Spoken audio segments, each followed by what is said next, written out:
Go live now, it says. Hello, hello everybody. Chris. Wow, you are the first one today to make a comment.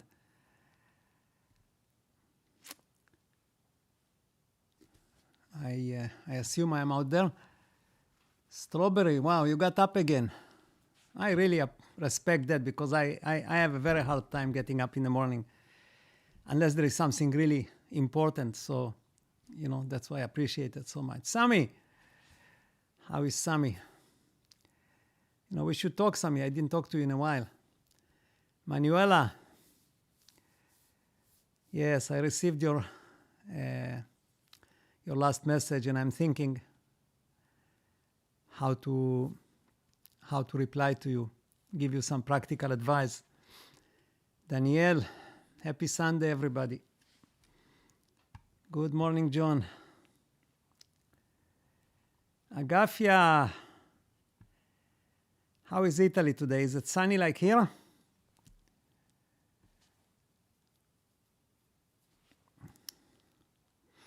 So, up until 5 minutes ago, I wasn't sure what I want to talk about.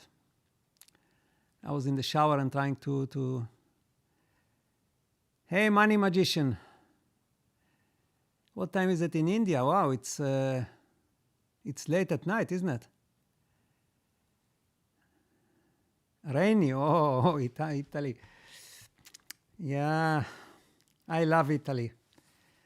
I think I said that once. My uncle, my father's brother, lived there all his life, and I used to go there quite often to visit. He lived in Milano, but he also had a house by Savone on the shore somewhere in the mountains.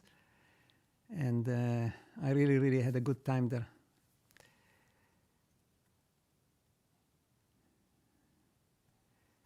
Starlight wants to know if there is free will. Okay, we'll get to it. Yeah, I thought so, Money Magician, that it would be late at night there because you are quite 12. Not 12, but let's see, it's 11 here, so it's 11 hours behind me. And then the date maybe is different, but doesn't matter. Starlight. Radrad. Good morning from Hawaii. So, since I didn't know what I'm going to talk about, now I have too much to talk about. It's like when I meet my friends, the ones that I have deep discussions with, I never know what I'm going to talk about, and then 3 hours later, I'm still talking and I didn't even start. It's amazing how the mind gets adjusted and right away comes up with, when it sees that it can talk to somebody. Yeah, so I want to touch on 3 topics, and of course we'll go in between and to all your questions, and I will also ask you a couple of questions here, and then we'll maybe have a discussion about your replies. So first I want to go back to what I talked about last Sunday about this idea of many worlds, like many worlds, but not parallel, just how we hop, from one world to another and have another experience and another experience and another experience as being I use the metaphor of James Bond and Sean Connery, right? Sean Connery being our consciousness and James Bond being us here, actors. And, it brings something very interesting, or explains something which otherwise cannot be explained. And then I did some research, and I found that there is a book in the Jewish community of Chabad, which is a group of Hasidic Jews, and they had a very famous rabbi. They called him the rabbi from Lubavitch, Menachem Mendel. He lived in New York. He was probably the most famous Jewish figure in the last few hundred years. And he comes from a chain of rabbis that started about 200 years ago in Russia, And they created this movement. And what's unique about this movement, it's very pragmatic and very practical. It's not like living in the Dark Ages. And actually that rabbi, what he did, he sent emissaries to every corner of the world so that Jews, whenever they are, can come and have a kosher meal and pray. And when I was in India, actually in Dar es Salaam, I think was the place, and actually Friday night I went and there was one of those emissaries living there, and we had beautiful dinner and really was very nice. And why do I bring all this is because twofolds. First of all, the first rabbi of that movement, which lived in Russia, they call him the old rabbi, he wrote a book called Tanya. And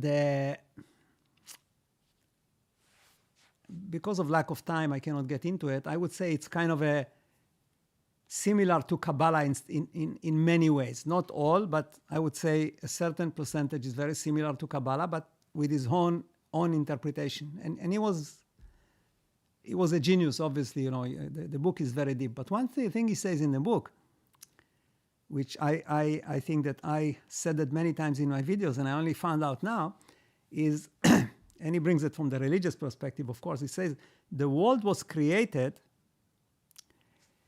let me just put my, so I can draw something for you here. Just give me a second. Picture in picture, there we go. Okay. So what he said is, you know how I say that there is like bad experiences, say that's the extreme, and then on the other side is good experiences, the extreme of good, right? Love and everything else. And here is all the disasters and cruelty and everything. And in the middle is kind of if you walk in the middle, you don't really experience any of that. You just have a life, right? A life that I always say that after the person dies, it's very hard to prove they ever lived. And what he says in his book is that the world was created because of these two. That's the only reason the world was created for. So that the creator, the programmer, can actually experience here. Not interested in that area. Okay, so now I'll go to the next thing to do with those rabbis, because I bring it here to use to help explain my point. Let me go back to my normal myself. Okay. I'll zoom myself in a little bit so you see me closer, or maybe even a little bit more. No, that's too much. Okay. So the last rabbi, which died in the 90s, and I said he was probably the most famous Jewish figure, at least in the Jewish world, but I think also out of the Jewish world. And he was, at least in the eyes... Oh, now we're getting this noise again. Oh, maybe it's my phone again. I'll just remove it from here and just actually switch it off. Just give me a second.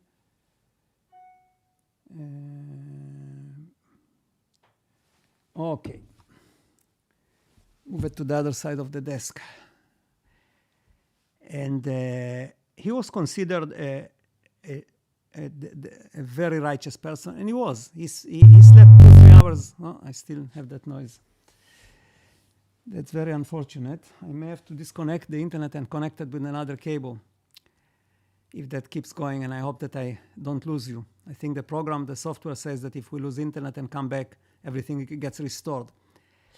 So if it keeps going, I will have to do that, I guess. Let's see what else I can do here. Let me disconnect the speakers from the system here, because it may be picking it up through my speakers. Okay, there we go. Now I have no speakers on the system. I don't need speakers. In any case, you cannot talk to me until we go on Zoom. Okay, so like I said, he was an amazing human being. He in people from his community, and they still are. There is many of them. I don't know, a few 100,000 probably around the world. They would not do anything major, like getting married or going on a long trip, without asking for his advice. In some ways, maybe, you know, it kind of defeats free will. But this is how it was.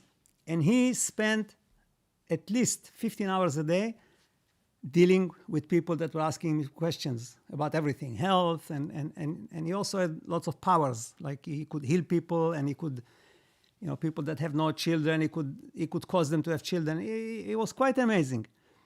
But what happened, he died in a horrible way. He suffered like unbelievably, which kind of, you know, for religious people, that doesn't make any sense, because we expect, and I say we, I'm not in that category, but we expect that a righteous person who does only good and spends all his life helping other people is going to get rewarded, not punished, right? But yet he had a stroke. He lost his ability to speak, which was his main thing, right? And for a few years he couldn't speak. And then he got another stroke, I think, and he became totally disabled, like a, what they call a plant, right? Coming back to this many worlds concept that I'm talking about, and coming back to that those two extremes that I showed you. So if you look at it from the perspective of Sean Connery, which is our consciousness, or which we can equate to basically the programmer. It's the same thing. It's just kind of a different aspect of the programmer that acts, and there is many of them, but altogether they are the programmer. And if you look at Sean Connery, for example, when he played the role of James Bond, the scenes that he was enjoying the most, in my opinion, were the ones that were the most extreme, either good or bad. Those were the most exciting scenes, right? That's where he actually probably played his best as well. But being an actor, right, it didn't really matter to Sean Connery, because he knew that in the evening, when the thing is over, you know, he's going back to his family and to his pet, if he had one, and he's going to have dinner, and so on and so on. So from the perspective of Sean Connery, or the consciousness, or the programmer, because like that rabbi, the first one said, the world was created for those two extremes. When these kind of things happen, it's a punishment in our eyes living here in this reality, because we are limited in what we see and what we understand. But from the perspective of the real you, the one that's out there and playing this role right now, this is what actually they came to this world for. They didn't come here to sit and watch TV all day long and eat and eat chips and have a beer, right? This is not what for they come here, or we come here. So it's kind of interesting that I could see, at least in my eyes, that many things that didn't make any sense make sense if you look at it from a different perspective. It's like Einstein said, right? Time is relative. It depends where you are and how fast you move and all that. So the same works here. It's all relative to where you look from. Another thing that comes to mind here, and that's of course just my assumption. Well, everything is my assumptions. Like, I don't come here and tell you that this is how it is. I wish I could. Maybe one day. Oh, that noise is still there. Shoot. So disconnecting the speakers didn't really help me. Hang on a minute. I'll see what I can do. Because disconnecting the speakers took it away from me.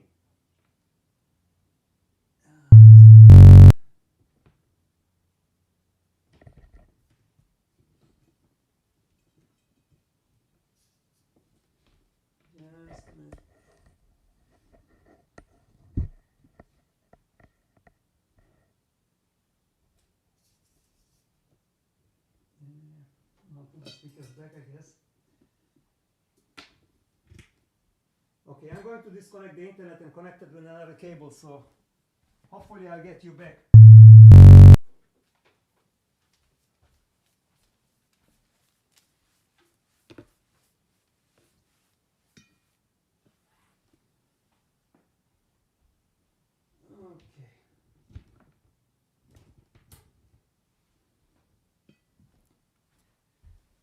Okay, let me know if I'm still there, because I disconnected the internet and reconnected it. So can anybody tell me here in the comments if you can see me, hear me?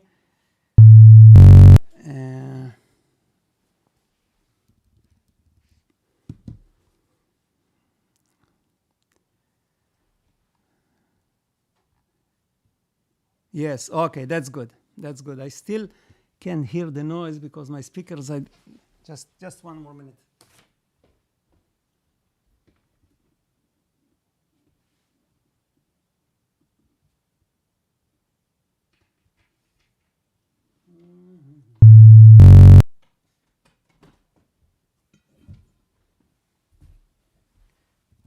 Okay, now everything is reconnected. If I still have the noise, well, we'll have to live with it because I cannot fix it like this on the fly. All right. So, where was I?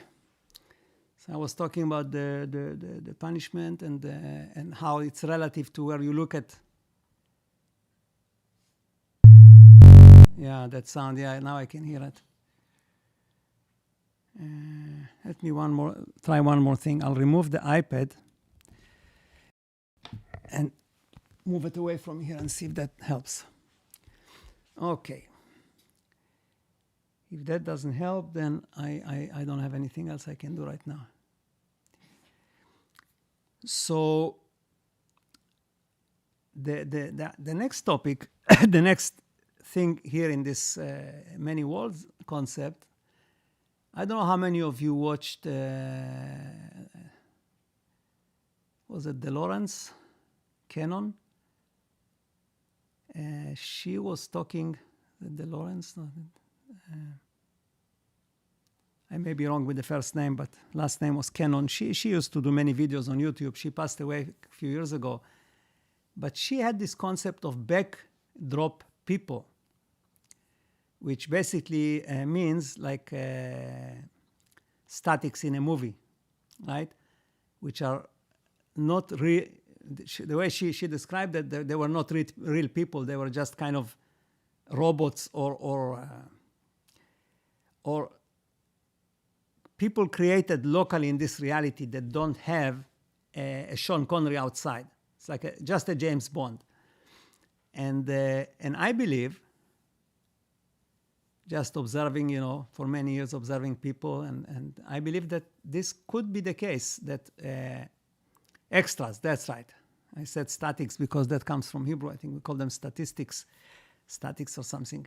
So, yeah, extras, backdrop people. And I believe actually that the majority of people in this world are background people. It's probably none of you here on my channel, but you know how I define spirituality. I say a spiritual person is somebody who can sense or know sense or know that there is something outside of themselves, outside of the five senses, outside of this reality that we can actually perceive with the five senses. To me, this is a spiritual person. It's not somebody who is a rabbi or a priest or whatever, or somebody who prays or somebody who meditates. Those are, in addition to. But to be spiritual, the way I define it, is somebody who can actually feel that there is something more than this reality. And reprints. And I think that this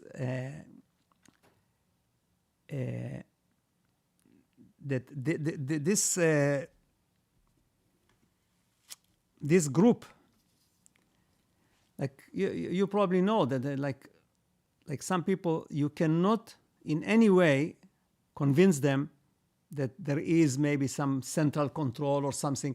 It's similar to people that believe the earth is flat. I just watched a conference they had in Israel, I think a few weeks ago, and they were interviewing these people, and they basically say, look, everybody's lying to us. Since the Middle Ages, there's a conspiracy, and they are lying to us, telling us that the world is round and there is a universe with stars. There is no such thing. And they are 100% convinced that this is the case, even though they cannot explain who is they. Like, who is they that. Anyway, so I think in this concept here of many worlds, in each world there is those extras, and they are there to enrich the experience and to enhance the experience and to make it all look very real. But again, who knows, right? Yeah, looks like that noise disappeared here since I removed the iPad. No? Don't hear it anymore. Interesting, okay. So I'll have to find another solution here and not connect the iPad. It's really strange. But I need it here because I want to show you my next... okay, before I go into the next topic, which is actually very, very, very interesting. It might be a little bit more complicated than my usual stuff because I simplify things. Yeah, noise is gone. I can see. It's the iPad. I disconnected it from the system and... okay, because after I changed the internet cable, it was still there. All right.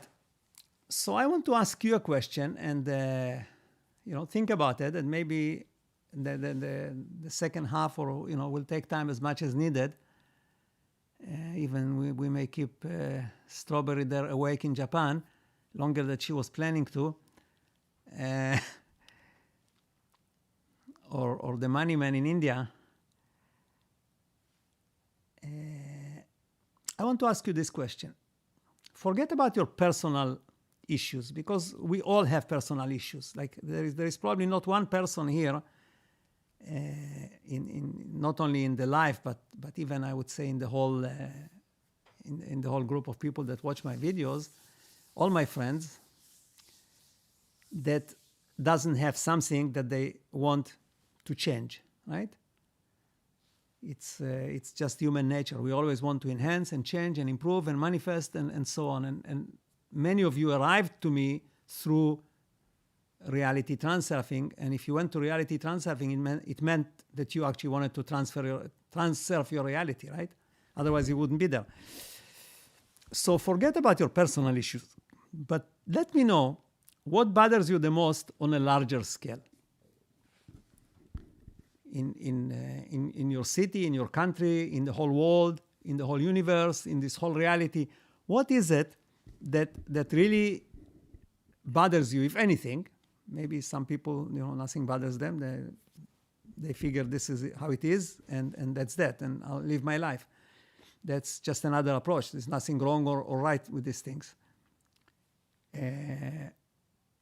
So, then we can kind of have a discussion and see what it is that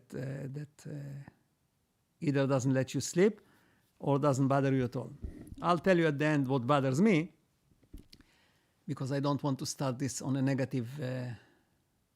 And also, if there is something very positive about the whole world, then please, we are not looking only for problems. I'm sure there's also lots of good things.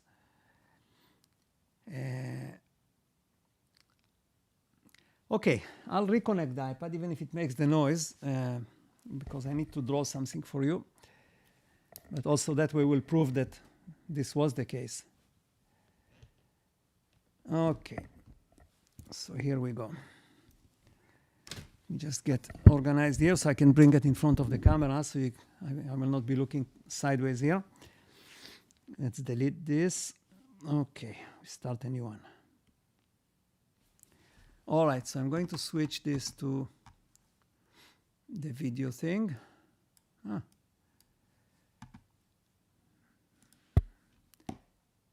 That entry where I change my scenes is gone. I have to bring it back. Just give me a second here. Which one is scenes? Overlays. No, that's not overlays.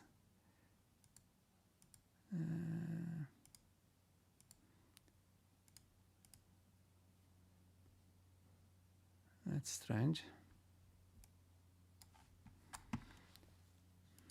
When I disconnected the internet, it actually took away this one screen for me.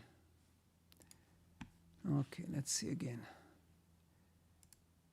That's not that one. Not that one.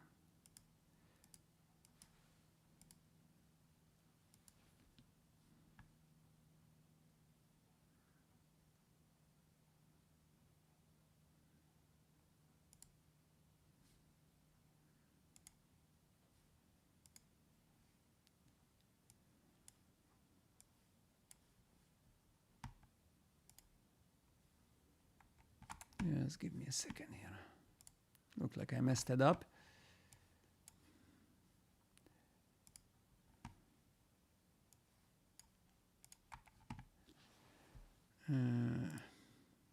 Okay.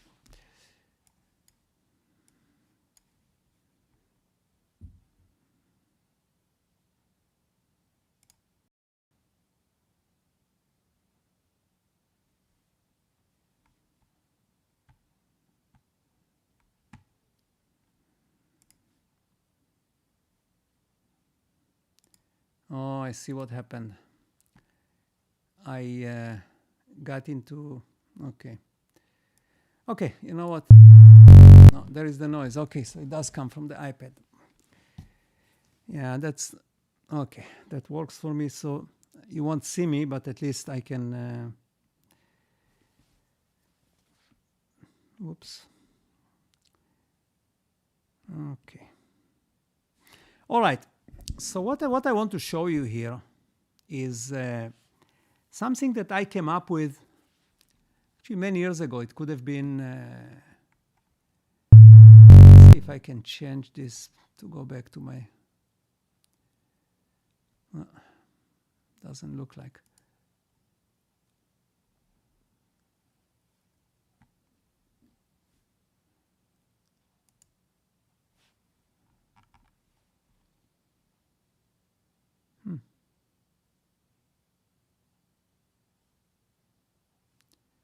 Yeah, it looks when I disconnected the internet, it took away one of my screens. Okay.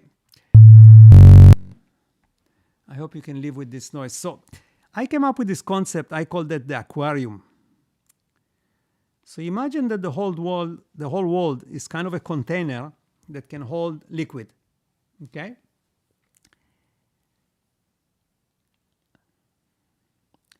Oh, you know what? I will leave this for now. I will go back to your questions and see if I can fix this so I can be in the picture. Right now, it can only be either on the iPad or here. Like I said, I don't know what happened here. I'll disconnect the iPad. That noise is really annoying. Okay. So let me go to your questions and answers. Like I said, please give me some answers on what bothers you the most right now in our reality, on whatever scale. And like I said, I will tell you, no, it's not the iPad sound. It's a digital noise that comes from the iPad. I guess every half a minute, it does some kind of a scan. Because what happens, like I used to work in this, I was an engineer, and I worked with communication. So what happened with phones or iPads or whatever it is, you see they are not listening continuously on the frequency, because then the battery would die like very quickly if the receiver worked all the time. So what they do, every half a minute or whatever the manufacturer decides, it scans the frequency to see if there is any information, messages or calls for it. And then it goes to sleep for half a minute. And then half a minute later, it goes again. It does this check. And this is what you are hearing here, because I timed it. It's every half a minute. And it goes online to check if there is anything for it. And then it goes to sleep just to preserve battery. So the receiver doesn't work all the time. Anyway, you know, everything has a solution because we created the problem in the first place. So I'll start here from, let's see if I can see. Yeah, I can see that. Okay. Yeah. Yeah, thanks for all the advice, but I think the only one thing that works is disconnecting the iPad. Okay, Ocean Mist. Let's see what Ocean Mist is telling us. I think what bothers me the most is the feeling of no control over what happens to me. But on the other hand, when good things happen, it was kind of nice to be pleasantly surprised. Okay, well, lack of control, but this is a personal thing, right? Because you feel lack of control of what's happening to you. Okay, but that's that's a good point, and you do have a certain amount of control, right? Because if you stay home and never get out of your house, then certain things will not happen to you, just as an extreme.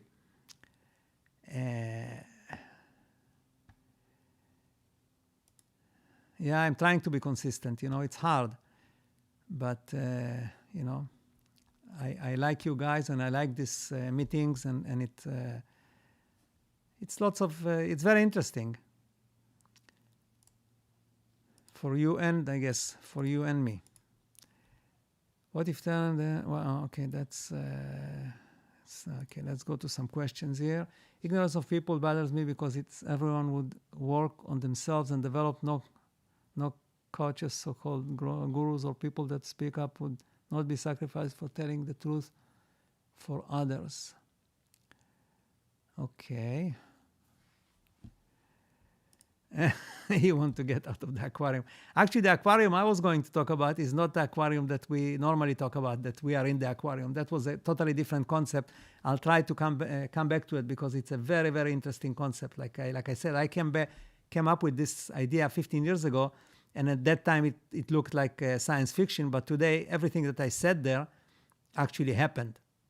And I wanted to use that to project on the future. Wow, I said future, and here is future. Amazing. Fear of the future. Okay, that's a good topic.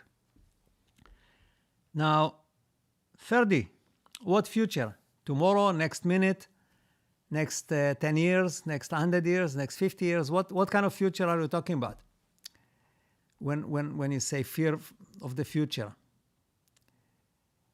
Because future is like, right now, everything we do is actually future. We turn it into past, right?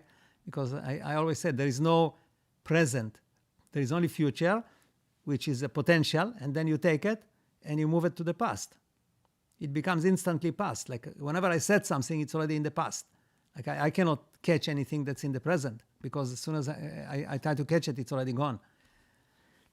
So...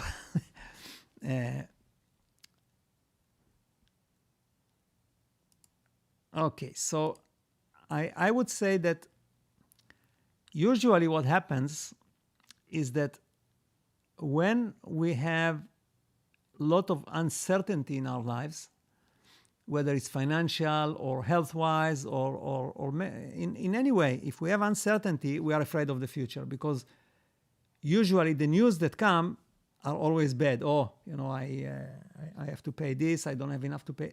Like if it's a money thing, if it's if somebody is afraid of say a world war, then we watch and we see all these things going on, nuclear threats, North Korea, and all that. So it's very scary, and that's why I asked. Like I wanted to see what really scares you, or what bothers you. I said what bothers you, but maybe I should have said what scares you. That would be more drastic. In this reality today, like what is it that you think about, and obviously you have no control over, or at least that's how you think.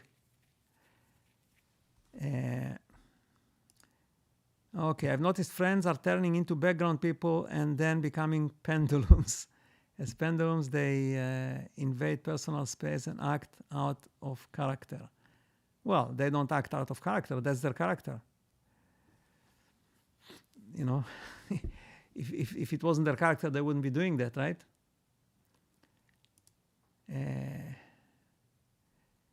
How to differentiate the real you from your mind and body? Well, you know what? I will show you. Somebody suggested last Sunday for me to look at a book, and it's called Nothing, but really it has nothing to do with nothingness. It's actually about the mind. And I found that for free, because on Amazon it's like $70 for a copy, because it's not in print anymore. So I found it on this site called, I'm getting out of focus here. Let me just get that fixed. Always something. Just give me a second.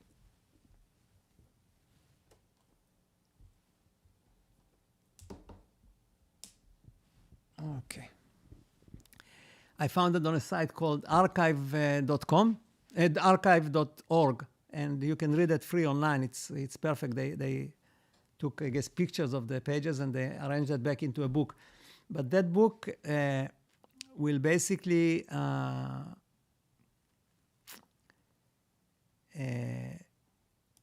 answer this question here. Days of language cabbage. It basically gives, just like reality transurfing does the thing for manifesting, this one gives you ways to differentiate between your body and call it your consciousness. I guess by doing different exercises like certain meditations and so on. But it's very, very deep. It's a very deep book. It dives really deep into the whole concept of mind. Body is the same as the mind, but so I'll post a link to the free book there, and actually it's very interesting. The first I don't know, maybe 10 chapters are kind of, he repeats himself, but after that it becomes interesting. Okay, mid-long term. Now, Ferdi, you talking personal or you talking about things that are like out there but will affect everybody, including yourself? So let me know as we go here. Colleen, Red Deer, what is Colleen saying? What bothers me is when I know the truth about something and the other person won't admit it. Well, because to them, it might be not truth. To them, maybe it's what they don't admit is the truth. Like you assume that they know it's the truth and they won't admit it. But most of the time, that's not the case. It's just what you think, right? It's like going back to the flat earth people. Like you go there and you go to tell them, hey, you know, the earth is not flat. There's like million proofs here. And if they tell you, no, it's flat, then you're going to say, oh, they are, you know, they won't admit it because they got on that tree and they won't come down. But that's not the case. They actually believe it. So before you say something like that, if you want to improve your social status and your relationships with people, try to look at everything from their point of view, not from your point of view. And you will see it in a different way. Because big part of why we have conflicts is because everybody thinks they're right, you know. I showed you once, again, I don't want to hook up the iPad, but I showed you once this big, huge white canvas. And I said that every single human being in the world is walking on that white canvas, and there are no road signs, there is no any kind of reference points, and everybody walks in some kind of a direction, right, on that white canvas. There's 8 billion of us, and we all think we are walking in the right direction, or most of us. And we actually try to tell other people, hey, you know, you're walking the wrong way, come walk this way. But the truth is nobody's walking in the right direction because there's no such thing. Everybody's walking wherever they are walking, you know, depending on the personality. So the same applies here, and it's kind of dangerous to assume that we are always right, because again, you have to look from their perspective. Injustice and manipulative intent bothers me most. To point of control, I do not like the injustice of others, or even the universe seems infringe upon the choice of others. Well, you know, it's like I said, there's 8 billion of us on this little ball, and we're not going to solve that one. To the positive side, something positive. I liked how nature and the animals support us unconditionally. Well, unfortunately, they don't have any influence on reality, do they? Neither nature or the animals, especially the animals. Nature does. It can basically destroy us or you know. But the animals, unfortunately, they have absolutely no control whatsoever. It's like we are God and they are, you know, They are our servants, and this is how it is. And we don't really function very well as gods for the animals. That I don't find my true goal in this life. Well, why do you think that you have a true goal? Like, who set it up for you? There is no true goal. You decide that goal, you know? It's not like there is a predetermined goal. There is no such thing. You decide what you want your goal to be, and then you go and pursue it. The general goal, like for all of humanity, is, like I said, is to create experiences. Good or bad, is to create experiences, not to stay in the middle. So that's the goal for humanity, period. But each one has to decide for themselves what their goal is, in life is. Like, I kind of figured out that I want to change the world, and it's not easy. I mean, it's probably the most ambitious goal one can take. And I go into my dark periods. Last night I went on the seawall and I was trying to talk to God, because many things that I expected to happen, or I expected to have the ability to change, didn't happen, and I'm getting very both frustrated and some days it depends, I guess, on my mood. Some days I don't feel like this. Some days I do feel like this. Because again, from my perspective, I see a lot of things that it's not so much wrong and right, but I look at it more from the programmer's perspective, and I say, look, this would be much better for you if it was that way. Again, that's my opinion. I'm very, very small part of this whole thing, but I always, I don't come and say to the programmer, look, this is wrong, because there's this many bad people and this is what they are doing, and because that's part of the program. This is not something that I have to deal with. But what I do say, I say, look, if you want experiences, and your experiences up until now were created by conflict, by suffering, and so on, which from your perspective, and maybe from my consciousness perspective, is not really such a big deal, or it's not a deal at all, it's just experience. But there is also us here, the avatars, call it whatever, and our suffering, maybe it creates good energy for something, but we suffer. It's not fun. So somewhere it should be balanced. And I say, this is my conversations with the programmer, right? I say, look, there is ways to create better experiences without the suffering that or the negative that we perceive. And here is the way to do it.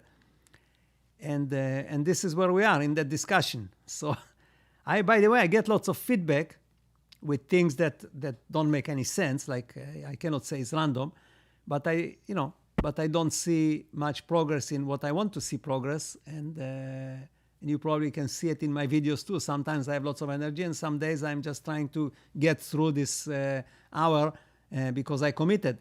I don't know if you can feel it, but there are days like that. And those are the days where I kind of look at everything and say, this doesn't look good. And, I look at the bigger picture maybe, the things that worry me are mainly the big picture things, not the small things. But, let's keep going here. Hello, Robert. So, how to deal with a truly evil person? Well, stay away from them. You cannot deal with them. If you deal with them, you will get hurt. It's like somebody has a gun, right? You don't want to deal with them if you don't have one. So you stay away from them. There is nothing you can do. You cannot deal with evil people. Okay, let's see. Ferdi, how the world is going, pandemics, crisis, serious nuclear threats. Okay. Now, this is very, very worrisome, and I'll show you a very simple solution for a nuclear threat, which I actually presented to the programmer, but I'll present it to you as well. Very simple solution, because I figured the programmer doesn't want to make a revolution in this reality maybe, but just to fix that problem. So, there is Let me just mark this so I know where I am in the comments here. Okay, this is where we are. So there are 9 nuclear powers in the world. Believe it or not, there is 9. Thankfully, there is not like 100, because then we wouldn't be here. Or maybe we would, because I said that part of the rules of this reality are, one of the rules is that it cannot destroy itself. So I still believe this is the case. So there's 9 nuclear powers, right? I think that 1, 2, 3 or 4 of them are actually dictatorships, and the rest are democracies. But all of them have a leader, right? Each one of those countries has some kind of a top person, whether it's Putin or Biden or the North Korean guy. I can't even pronounce his name. Or China, Mr. Xi. And what if the programmer granted somebody here on Earth the power to be able to cause people, or to strangle people, like from a distance, like whenever that person liked, he could make somebody not be able to breathe. Quite simple, I mean, for the programmer, right? So now, if you have that ability, all you have to do is contact those 9 leaders and say, listen, here's what I can do to you. And you have 2 choices. You can either cooperate with me, and we're going to disarm the world of nuclear weapons, and it will be all of you, all 9, so you don't have to worry that somebody will attack you. Or, I will just take all the oxygen out of you, and we'll deal with your replacement. So you can either become famous for doing this, you will be remembered forever, or you can just, disappear, and the next in command will come, and then we'll do the same thing to this guy until we get it fixed. So that's a very simplistic thing, but you see, it's not that hard, because the people in those countries, they don't want a nuclear war. They don't want to attack anybody. Like if you go to Russia, I don't think the Russian people on the street, they want to fight in Ukraine. Probably to the contrary. If you go to North Korea, I don't think the people there, if they were let loose of all the controls, maybe it would take time for them to adjust, but they don't want to destroy the South Korea or the United States. And it goes for everyone. But yet, I looked at the United States budget for, I think, 2-3 years ago, and it's something like 57% goes on defense, right? And the rest goes, on education, health, and all kind of things. The education gets something like 6 or 7%. And self-defense, or defense, gets 57%. Like, just think about it. It's lunatic. It doesn't make any sense. So if that thing was taken out, then the money that goes there would go on, it would be a totally different reality.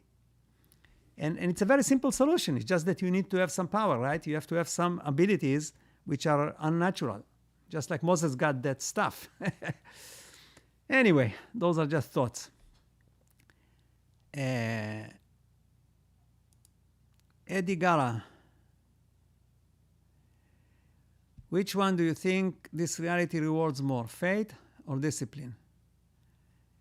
I think that actually it does the opposite to both.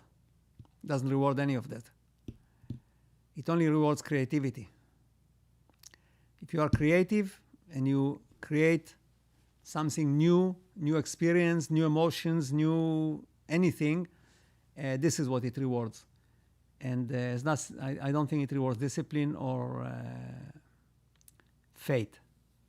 Especially not faith. Faith is not rewarded at all, because people that have faith usually don't have any experiences in life, because they believe that everything is predetermined, at least on the religious end, right? So I don't think they get rewarded in any way, shape, or form. Like, I always use the example of the colonist, I guess. The Europeans that went and destroyed America and Africa, and they actually, got rewarded more than the native people there that were peace seekers and cooperated with nature and all that. Why? Because they were creative. It has, again, nothing to do with fate or discipline. It's just the creativity. Whether it's good or bad, this is irrelevant. The creativity, this is what gets rewarded when you do something different, when you move forward, when you change the reality and you bring a new reality, new concept, right? And this is what those colonies did. Even though, when we look at it, it looks really bad. Ah, here's somebody from the Matrix. What bothers me is I feel I have no much I want to accomplish. I have so much, sorry, but lack focus and drift between all those things. Well, welcome to the club. It's the problem is that you want to accomplish, just like me, you want to accomplish all of them at the same time, so you don't ever deal with one at a time. I do exactly the same thing. And let's go back to discipline, maybe, I don't know, but the book that I'm going to post here actually talks about it quite a bit, that our mind is kind of independent, we have no control over it, and that's why we can never focus on anything, because it brings other things. It's like I want to go to my phone and look up something on the calendar, but when I pick up the phone, there is a message there on my WhatsApp, right? And it gets my attention, and I go and start to read the message, and I totally forgot what I wanted to do on the calendar, and it never gets done. And I do this all day long. I go to do something, and then I get distracted by something else, and I get in there, and this has no easy solutions. It has to do with our mind. Read that book. He has some ways to deal with it there, the author. There is a saying that says something like this: don't seek to change the world, seek to change your mind about the world. Well, this is, I use that quote myself, but I don't think it really works, because in our situation here, we have families, we have children, some of us have grandchildren, so if we just put our head under the sand, just like the ostrich, right? And we change ourselves not to be bothered by it, it's not gonna help the other people that we care about. So that doesn't really apply in this situation. It applies when you have arguments with people, right? And you're trying to change people. That metaphor is actually used for changing people. It's told about a rabbi or a priest or whatever that he was growing, and he decided that he wants to change the world by changing the people. Keep in mind, right? And he tried to change his family, then his town, then the whole world, and nothing worked. And then he changed himself, and everything changed. So this is where it comes from, but it does not apply, I think, in the issues that we are dealing with.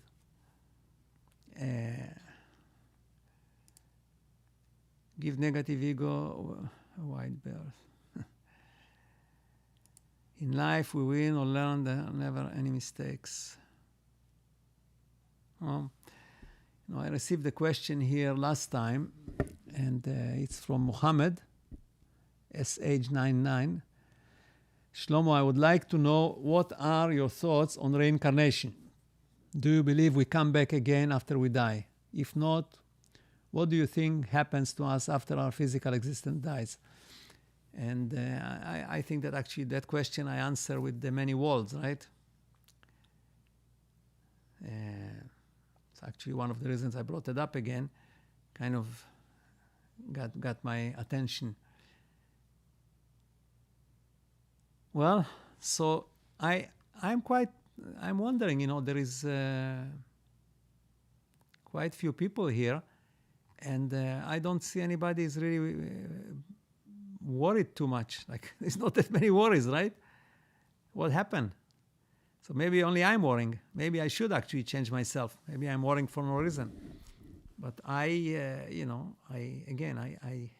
hate to sound negative, but I think that where we are today, with the ability to destroy the world. There is any one of those 9 nuclear powers can destroy the whole world. And we have many, not one, more than one, unstable people that have total control over that tool, over that nuclear weapon, and this is where we are, you know. And even though I say that there is a rule by the programmer, you know, that the world cannot be destroyed, you still, you know, it's still, even if I have 1% doubt, that 1% is drilling in my head. And anyway, I told you what the solution is, and hopefully we'll be able to execute it one day soon.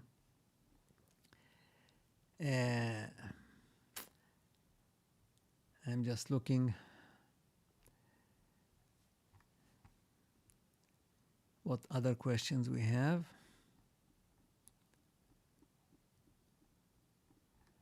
So let me ask you another question. I asked actually that question once, and I had a competition on one of my videos. I said that whoever answers that question and gets the most likes, which doesn't apply here, but on YouTube, if you post a comment, people can like it, will get the free healing olive. And we had a winner actually at that time. And my question was, and maybe you can also do that, you post your answers after the live, and it will become a regular YouTube comment and see who is going to get the most likes. And the question is, if you were designated, say, like a messiah by God, by the programmer, say he came to you in a dream or otherwise and said, look, you know, I am designating you to be the messiah, to save this world, to change this world, to bring in a better reality. Say that happened. What would you do? If you could do one thing, and you got like carte blanche, like you can do anything because the programmer gave you the keys, what would it be that you would do? Maybe you can put some comments here. Let's see. Like you get that you know, you get that ability. What would you do? And I mean everything. You know, some people at that time when I did that, some people came back and say, oh, you know, I would try to change my family. Like I am talking about God gives you the keys and say you can do anything. So think big. Okay, I try not to worry. I try to be creative in my local world. Yeah, but if you don't worry, you know, that doesn't help. It's like, again, like the ostrich. You put your head under the sand. It doesn't solve the problem. You know, at the end of the day, we all have the ability, especially if we unite, to change anything. But if everybody is going to say, you know, I'm going to worry about my business, then one day they will get a very nasty surprise. We will all get a nasty surprise. How to introduce a sharp turn in our thinking? 99% of our thoughts are just the same every day. How to improve it quickly on a daily basis? Well, it's you know, the easiest way to do it is to wake up in the morning and start the day differently from how you started it today. And to give you an extreme example, right? Normally you would wake up, maybe have coffee, I don't know, do some exercise, maybe do some meditation, prayers, whatever, and then go to work, or you know. And what would happen if you woke up one day and instead of going to work, you would go to Disneyland or Disney World, depending where you live, right? And just go and spend the day there, or something similar. And then the day after, you do every day do something different. And this will actually force you to think differently. And the sharp turn is right there. Because you cannot have a sharp turn if you follow a routine. So just kick yourself out of the routine. And, you know, sell your house, move to a different place. You know, find somebody else in your life, somebody new. Find a new vocation, like a new work, new job. Re-educate yourself in something new, right? As if you are a teacher, go and be a painter if you have that the artistic ability. And if you are this, be that. That's the only way to do these sharp turns. There's no magic. You cannot just sit there and make a sharp turn in your mind. because if it's not physically implemented, then it's it's not going to happen. All right. If the world can be destroyed, I guess you wanted to say, what can we do? I don't think anything, so why worry? Well, it's not true that you cannot do anything. It's just that you don't want to get out of your comfort zone. I'll give you an example. If you live, say, in the United States, right? It's a democracy. So every vote counts to who you're going to bring to power. So if you really have the desire, and you need a lot of desire, like Donald Trump had, like he became a president, there's absolutely no reason. And I don't know if you live in the United States or if you're born there, doesn't matter. But there is no reason, especially when you look like this, like Morpheus, right? There's no reason why you cannot become in a position of power. Maybe you can become a senator or a representative, whatever is the other one, in the congressman, sorry. Or if, in any country, most countries are democracies, and you can run for power and go and change things from inside. It's very hard to change from outside, being one out of many, but people that want to change, they go and they actually get into politics and they go and change. I mean, always, look at Donald Trump. Like he was a businessman, like it had nothing to do with politics, and he decided that he wanted to do something, and he made lots of changes in the world. In those 4 years that he was there, he made lots of changes, some of them good, some of them bad. I mean, the fact that he took out that Soleimani guy, the Iranian, Revolutionary Guard commander, he made a huge, huge, huge change for the future. I mean, huge. Probably the most significant thing that any president did, when he took out that guy. Because Iran is not the same thing anymore without that Soleimani guy. So, to say that, if I cannot do anything, then why worry? I don't think this, I don't think this is the right approach, because everybody can do something. But last week you talked about speaking the reality we want. Can't we? Can you? Okay. Well, what I said, Sami, is that from my experience, when you say something aloud, like when you want to manifest something, don't say it silently or think about it. It doesn't work. It only works when you say it aloud. I mean, there's other parameters that need to be there. It's not like everything you say aloud is going to happen. But I said that's one of the parameters, that you have to say it aloud. If you say it aloud and you have the right intention and you are in the right moment and on the right frequency, and those are topics that I talked about before.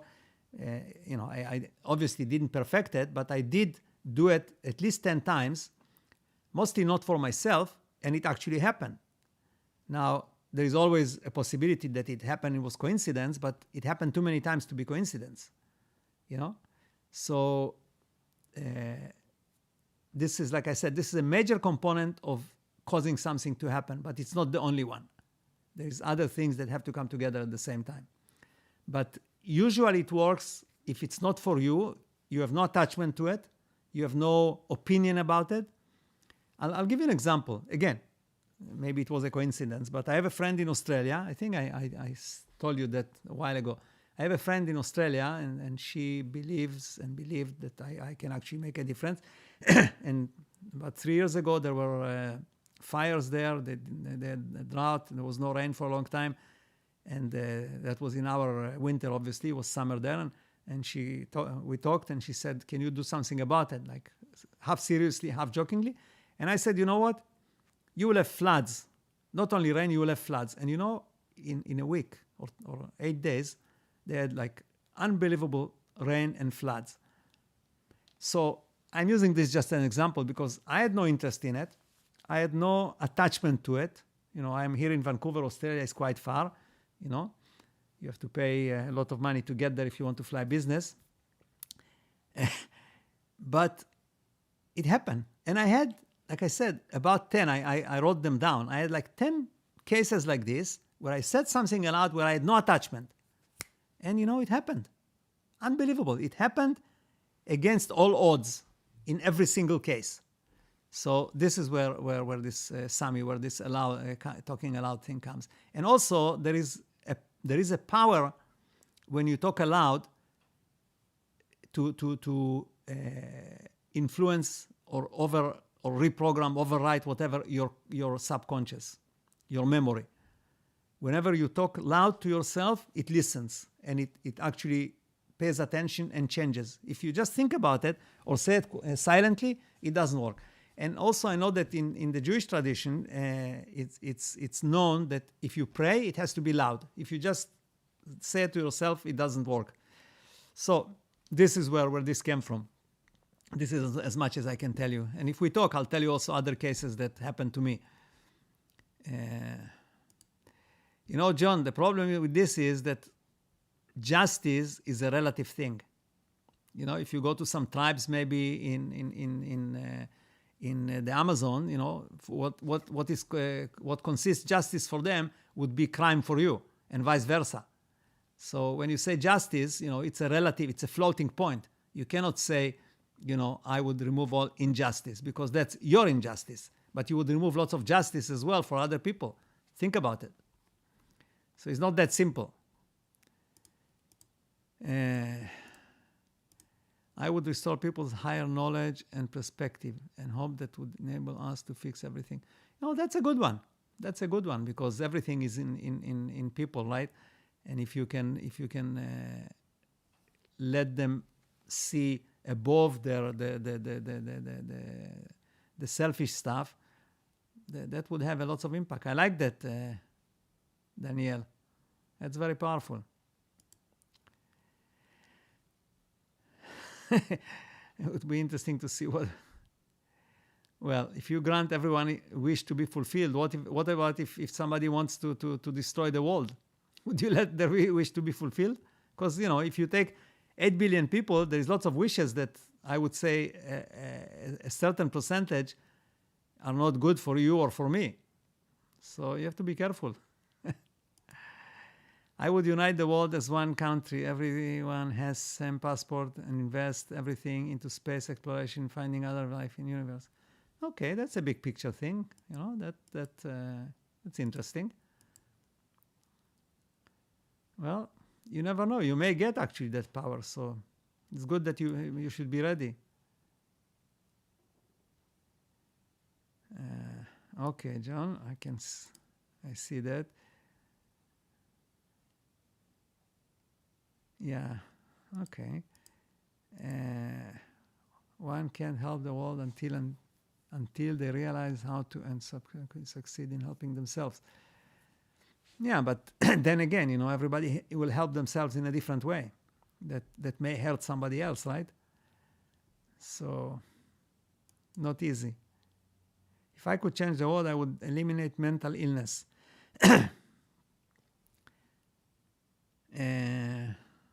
Okay.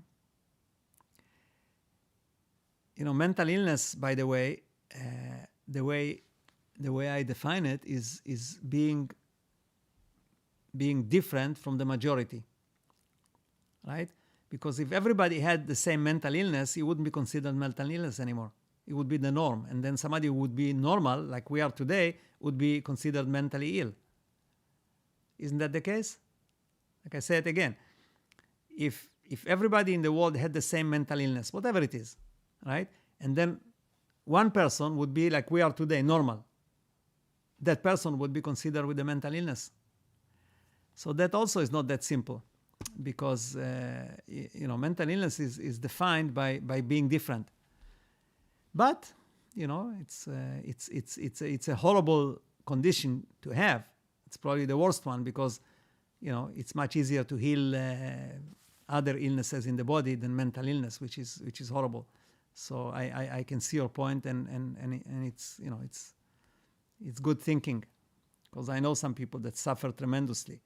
Like I have some clients that have this kind of problems, and it's the most frustrating thing there is. You can only pray to God for them to heal. Like there's absolutely nothing one can do in today's, in today's reality, in today's technology. And Sergio, Thunder Bay. How is Sergio? What are you doing these days? Let me know. Connect with me. I was actually thinking about you yesterday. Was wondering what you ended up doing, because when we talked, I was hoping that you pick something and become very active again, so you don't become static. Matilde, if I could do anything, I would eliminate fear because it is the opposite of love. Yeah, but then you would walk off the roof and fall maybe 20 floors, not fearing.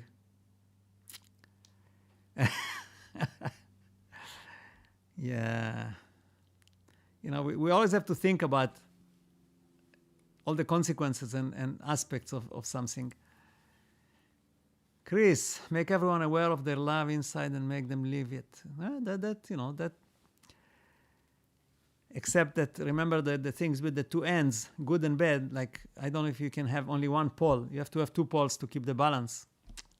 Because if everybody was loving, then it wouldn't be love anymore. It would be the normal.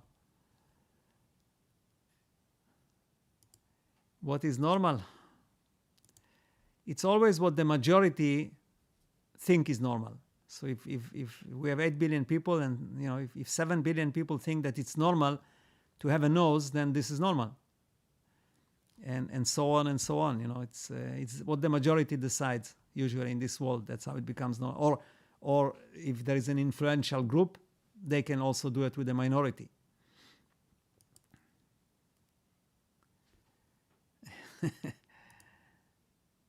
Hi, Gaurav. Sorry, I thought it was a Y. My cursor was there. Gaurav. Where are you from? Asia, maybe India? I don't know.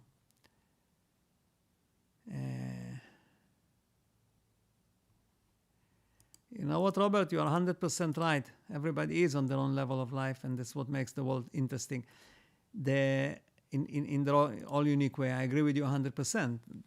The problem is that the people that have power, right, to influence the lives of other people in whichever way, this is where the problem starts. And that's why I guess the old philosophers, old by time, that lived, in Greece, and one of the biggest issues they had is how to designate somebody to be a leader. And I think that one of them even said that you have to pick somebody, they cannot have a family, they cannot have assets, and so on and so on and so on. And because this is the biggest issue, like how do you pick a leader that has no agenda that works against you? This is the $1 trillion question, right? And you can see it already in the Old Testament, where the Levites were selected by God to serve God, to be the priests for the whole, for the whole Jewish nation, for the Israelites. And if for you that are familiar with it, and if you're not, then I'll tell you something you may not know, is that when God picked that tribe, the Levites, to be the servants of God and do all the holy work in the desert with the tabernacle and the sacrifices and everything, he also said that when the Israelites arrive at Canaan, at Israel, the Levites will get no land. Everybody else will get a piece of land. The Levites are not allowed to have any land. They have to live like on somebody else's land or in between the lots. And it's the duty of the people to feed them, to give them 10% of all their income, to give them whatever is left of, like you're not supposed to cut all your fruit. You have to leave a certain amount and so on.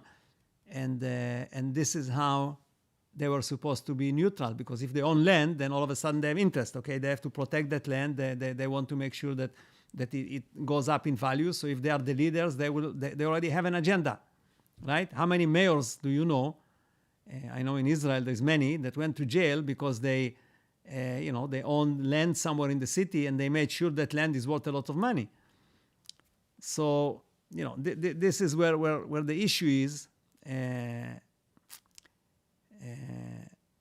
with everyone have their own life. This is fine. This is very good. But when you become a leader, you cannot have your own life anymore. You have to be somehow, objective.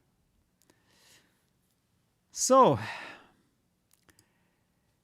what are your thoughts about integrating shadow? I am from India. Yeah, I figured you were. Integrating shadow. What does it mean? To integrate your shadow with you? Well, if you project the light in the right way, maybe you'll be able to do it. If you talk about this kind of shadow, but maybe you can post some more information. What do you mean by that? By integrating shadow. Okay. While we are waiting here.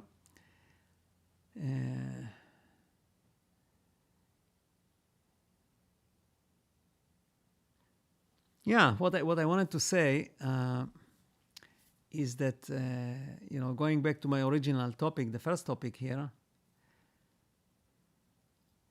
Carol Junk talks about. Now, I will have to look it up. I'm not sure. I can kind of see the concept, but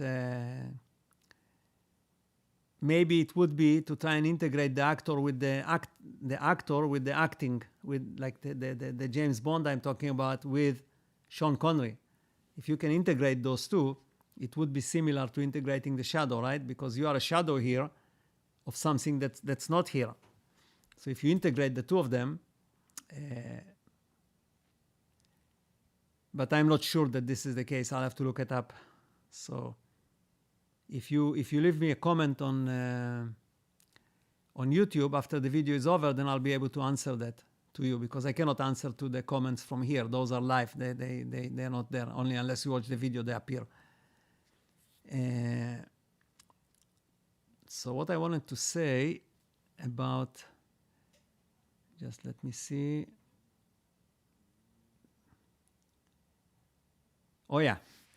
So going back to that concept that we are the actor of something that sits out there, which is us as well, but this is like the main figure that goes into from one world into another world and so on and so on. So what that means, if this is the case, is that whenever you pray or you talk to God or whatever you do, you always talk to yourself. That like you are the shadow and you talk to the thing that creates the shadow. So you never talk to anything external. You always talk to yourself. And maybe this is the reason that when you talk aloud, it happens. Because, like I said, the only way your subconscious, which maybe is part of that outside entity, your consciousness, the only way it listens to you is when you talk aloud. And I talked about it many times, about how you write, or how I wrote a letter to myself and read it to myself aloud, and it changed my life. And I actually, suggested a number of times for you to do the same thing, to write certain things and read them aloud 2-3 times a day, because this is actually getting into your subconscious. So what I'm saying here is that maybe, if I am right about that concept of many worlds, is that when you actually want something, you talk to yourself. And if yourself decides to have it, then it will happen, So it's a loop, and it's a tricky one too. But, I think that's actually how it is. Choosing between the lesser of two evils for leaders has become very tiresome. Yeah. Well, unfortunately, today, to become a leader, you need money. It's all about money. I mean, if you look at the United States, which is supposedly one of the great democracies of the world, right? Nobody can get elected there unless they have, many, many millions to finance their campaign and to finance, everything is about money. And it's unfortunate, because those are the only people that can become leaders. This is how, again, Donald Trump, I use him quite a bit. This is how he became a leader, right? Because he had the money. And everybody that wants to become a leader needs the money. or he needs somebody else to give them the money, which makes it even worse because then there's somebody else that pulls the strings after they become president. So, this is not simple and not easy. Okay, I said that on each video I'll talk about the environment, right? And I'm still trying to bring back the thing that I could use my iPad, but anyway, it'll be next time, I guess. So talking about the environment, like I didn't bring anything specific today, but I would ask you the same question like I asked you with the Messiah. And not for answering now, but for you to take home and think about it, or you are home probably already. For you to think about it is, what are you doing? And there's lots of things you can do to improve the environment. Because at the end of the day, the environment, there's 8 billion of us again, and we are the ones determining many of those factors of the environment. Nature does some, but we do quite a bit. So I think we should all think like, how can we influence the environment for the better? And that doesn't only mean not to use plastic bags or not to use palm oil or not to drive big cars. It also means, again, maybe getting into some kind of a position of power, politics or whatever, in order to change it from there, because that's really the only way to change it. Because if you don't buy plastic bags, this is like a drop in the ocean. But if you get elected to some kind of a function, say for example, you get elected to be the prime minister of a country, then you can eliminate probably billions of bags rather than just the 20 that you use a month or whatever. So think about it from that perspective. Think like, what can you do to have the bigger influence, not just to do it on a scale of the ant. And I know that most of you will say, look, I have a life, I have a family, I have kids, I have work, I need to survive. But if everybody says that, then who do you let run the big picture, right? If I say I cannot do it, and I have more important things to do, I have my own, then I let somebody else determine everything for me,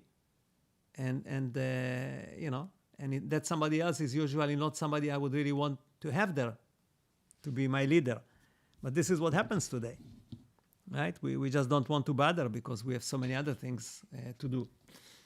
But you have to rethink that one. So this would be my piece of the environment today. All right. On that note, I invite you all to come and see me at talkforlife.com. I offer my services for a price, but also for any price. Like if you need any kind of help, and I can probably change your reality in many ways. Some magic, some not magic, some pragmatic, but I would like to see more of you coming. Some of you are coming, but not enough. I would like to see more of you. So, the book's called Nothing, but I'll post it. I'll post it here with the link to the free, you can read it for free. It's Nothing, and it has to do with the mind. It has, I don't see it in front of me right now. Actually, just give me a second. I'll tell you what it's called. I have it here.